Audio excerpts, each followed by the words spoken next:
Kabajamtoota maatii waaqaa adda oduu gammadaa dansaa takka qabannee fuula keessan dura dhiyaanne miidiyaa Kaloo Miidiyaa jedhamu waan banannee jirruuf hundi keessan amantooti dhiiga gooftaatiin bitantan qulqullooti waaqaa biyya alaati biyya keessaa jirta hundi miidiyaa kana akka adaala jirtanutti barsiisoo kitaaba wayyichaa akkasuma faarfannaa yaadota dadansaa waan isinii qabannee dhiyaanneerruuf hundi keessan jaalalaan follow share godhiisaan like godhiisaan adaala jirtanutti carraa dansaa kana eebba gammada aanan dubbii waaqaa kana akka qoodantan kabajaan isin beessinna addee jirtanutti badhaadhi waaqaa isinii bacatu eebbi isinii bacatu lafa jirtanuu eebba kana fudhadhaa qoodamaa eebbi isinii ta'u. Kabajamtootaaf jaalatamtoota ilmaa waaqaa akkam jirtan babaaroo fafayyoo adhaa oduu gammadaa takka qabadhee isiniif dhufeeraa isinuu miidiyaan Kaloo Miidiyaa jedhamu tokko kan ergaan garaagaraa qophiileen garaagaraa irratti dhiyaatu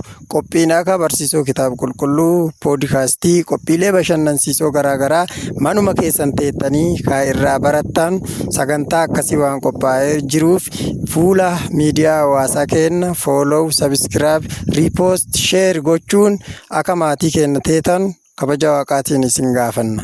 የጌታ ጸጋና ሰላም ይብዛላችሁ እያልኩኝ ዛሬ አንድ አስደሳች ዜና ይዤ መጥቻለሁ።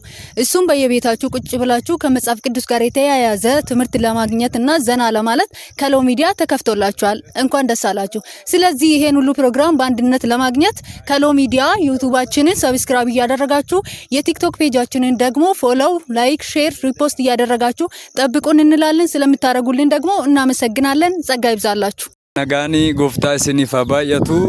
Miidiyaa tokko isin beeksisuuf fuuldura keessan dhaabbadhe miidiyaa Kaloo Miidiyaa jedhama.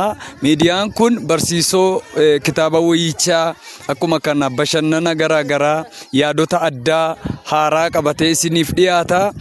YouTube isaanii miidiyaa kana akka isin jajjabeessitanuuf follow share fi subscribe akka gootan isin beeksisaa. Nageenyi isiniif haa baay'atu.